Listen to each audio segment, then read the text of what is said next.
Pour toi, Fabrice, qu'est-ce qu'il faut retenir de cette matinée ?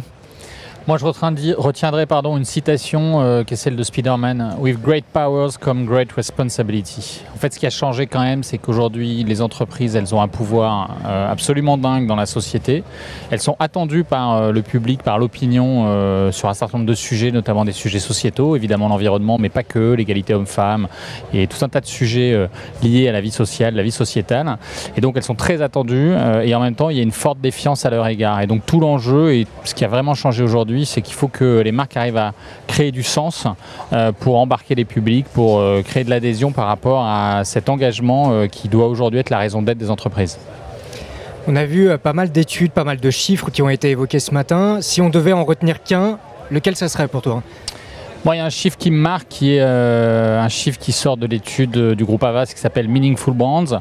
C'est un chiffre qui dit que, et notamment en France, 84% des marques pourraient disparaître, les gens n'en auraient rien à faire. C'est un chiffre qui, au niveau mondial, est à 77%. En France, c'est 84%. Ça montre bien qu'aujourd'hui, il y a une grande fragilité potentielle, on va dire, des entreprises et des marques vis-à-vis de leurs consommateurs, vis-à-vis de l'opinion, et qu'elles ont besoin de retrouver des leviers d'adhésion, des raisons de faire adhérer les gens à leurs projets. Et pour ça, c'est vrai que ce qu'on appelle la meaningfulness, donc la capacité à donner du sens, à s'engager en société et le faire de manière sincère, est un élément très important.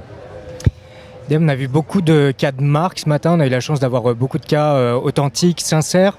Si tu devais en retenir un, est-ce qu'il y a une marque qui a marqué ton esprit, qui a été évoquée ce matin ?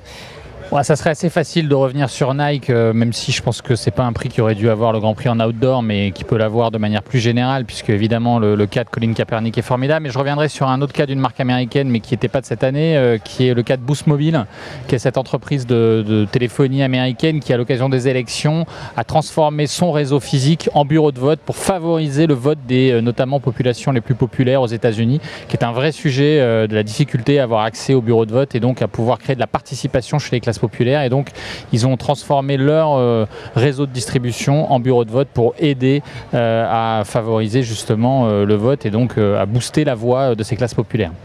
Très bien, merci beaucoup. Merci Jérémy.